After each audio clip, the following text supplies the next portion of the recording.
Habs Nation. Have you ever felt the ground crumble beneath your feet just when you thought everything was finally falling into place? How is it even possible that a team can battle through the relentless gauntlet of an 82-game NHL season, only to see their foundation shatter days before the true war of the playoffs begins?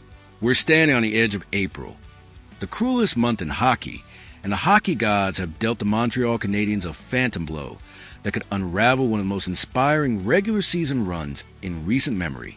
Grab your tactical boards and brace yourselves, because today we're dissecting a geometric nightmare on our blue line, a crisis sparked by the loss of Alexander Xhekaj that threatens to derail everything. Let's dive into this catastrophe.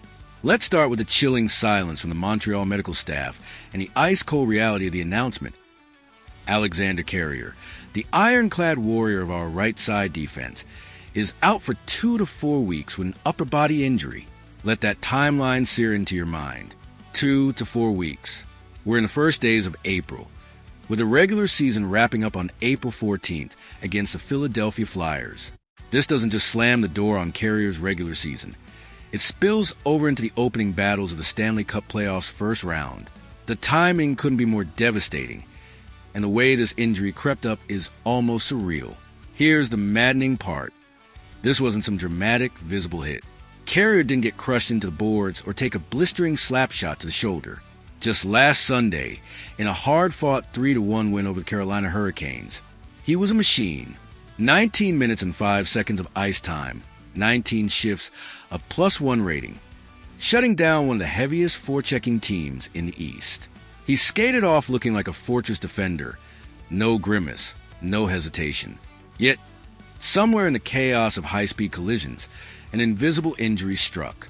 Now, the third-seeded team in the Atlantic Division is left groping in the dark, scrambling to plug a gaping hole. To grasp the magnitude of this loss, we need to strip away the sentiment and stare at the raw geometry of our roster. Alexander Xhekaj isn't a flashy superstar racking up jersey sales, but he's a kind of unsung glue that championship teams are built on. Since joining us in that mid-season blockbuster from Nashville last year, he's been a beacon of reliability. Before this phantom injury, the 29-year-old veteran hadn't missed a single game, 77 straight in this grueling 2025 to 2026 campaign. You don't replace a workhorse who chews up nearly 20 minutes a night without fundamentally rewiring your defensive DNA. Let's break down his contributions. Offensively, Carrier was quietly having a stellar year. 7 goals, 15 assists for 22 points, a career high in goals, and a +2 rating on a team that leans on its defensemen to join the rush. But Martin St. Louis didn't deploy him for Norris Trophy votes. He used him as the ultimate stabilizer, the defensive brain paired with younger, aggressive partners like Caden Goal. That duo thrived on trust. Goal could pinch down the wall, knowing Carrier was back, reading angles, guarding the house. That connection is now brutally severed. Here's where the terror deepens. The right side of our defensive depth chart is in absolute shambles. In today's NHL, a puck-moving, right-handed defenseman is the rarest, most coveted asset. GMs will sell their souls to get one. With Carrier on injured reserve, we're down to exactly one healthy right-handed shot on the blue line. 1. Noah Dobson is now stranded on an island, and this forces our coaching staff into a biomechanical disaster. Playing left-handed defensemen on their offside might sound like a small tweak to casual fans, but in the suffocating speed of Atlantic Division playoffs, it's a glaring weakness. A lefty on the right side has a stick toward the middle of the ice, so retrieving a dump-in from the right corner means catching on the backhand. That split-second delay to settle the puck and pivot is all a forechecking beast from Tampa Bay or Boston needs to force a turnover and bury a goal. It cripples your transition game. In a desperate move to stop the bleeding, Kent Hughes called up Adam Engstrom from the Laval Rocket. Engstrom's a promising talent with slick skating and sharp vision, but let's be real. Throwing a rookie lefty onto his offside in the NHL as playoff intensity ramps up is like tossing a kid into a shark tank. The staff will have to shelter his minutes, which means Dobson and Mike Matheson will be logging lung-busting shifts just to keep us afloat. Carrier's absence will exhaust our top defensemen before the postseason even starts. And don't think the damage is limited to even strength.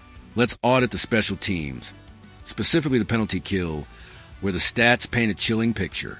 Carrier was a cornerstone of our shorthanded unit, averaging over 3 grueling minutes per game alongside Matheson. He ate pucks, clogged passing lanes, and did the dirty work that wins games. But the advanced metrics reveal a brutal truth. Our PK was hemorrhaging chances with him on the ice, allowing a staggering 10.6 goals per 60 minutes.